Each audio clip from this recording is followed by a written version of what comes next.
দিনটা ছিল ২৬শে ডিসেম্বর। আর আমার একটা গানের অনুষ্ঠান ছিল বাংলা সঙ্গীত মেলায়, আর যেটি অনুষ্ঠিত হয়েছিল দেশপ্রিয় পার্কে।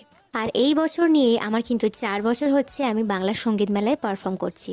২৫শে ডিসেম্বর থেকে ১লা জানুয়ারি অবধি কিন্তু চলবে এই মেলা। দেশপ্রিয় পার্ক নিয়ে মোট ১১টি মঞ্চে কিন্তু বাংলা সঙ্গীত মেলা অনুষ্ঠিত হয়। আর মঞ্চের নামগুলো কিন্তু আমি ভিডিওতে দেখিয়েও দিলাম। আর এই যে বোর্ডটা দেখছো, যে সমস্ত শিল্পীরা এখানে পারফর্ম করবে তাদের নাম কিন্তু এখানে লেখা রয়েছে। আমারও নাম কিন্তু ওখানে লেখা আছে। তোমরা যারা যারা দেখতে পেয়েছো কমেন্টে কিন্তু অবশ্যই জানিও। আর এই ৭ দিন ধরে প্রতিটা মঞ্চে আমরা বাংলা সিনেমায় যে সমস্ত শিল্পীদের গান শুনতে পাই, সেই সমস্ত শিল্পীরা কিন্তু এই সব মঞ্চে পারফর্ম করতে আসেন। আর এটা ছিল আমাদের শিল্পীদের জন্য গ্রিন রুম। এখানকার অফিস থেকেই আমাদের প্রত্যেক শিল্পীদের একটা শিল্পীর আইডেন্টিটি কার্ড দেওয়া হয়, যেটা পরে আর কি পারফর্ম করতে হয়। প্রত্যেক শিল্পীর পারফরমেন্সের শেষে এমন একটা করে কিন্তু ব্যাগ দেওয়া হয়। আর এই ব্যাগে কি কি আছে চলো বাড়ি গিয়ে দেখাচ্ছি।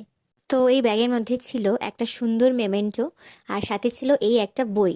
আর এই বইতে ১১টি মঞ্চে ৭ দিন ধরে যে সমস্ত শিল্পীরা পারফর্ম করবেন তাদের সবার নাম কিন্তু এখানে লেখা থাকে। আর এর সাথে ছিল একটা খাবারের প্যাকেট আর জলের বোতল। তো আজকের ব্লগটা কেমন লাগলো জানিও, আর ভালো লাগলে কিন্তু চ্যানেলটা সাবস্ক্রাইব করতে ভুলো না।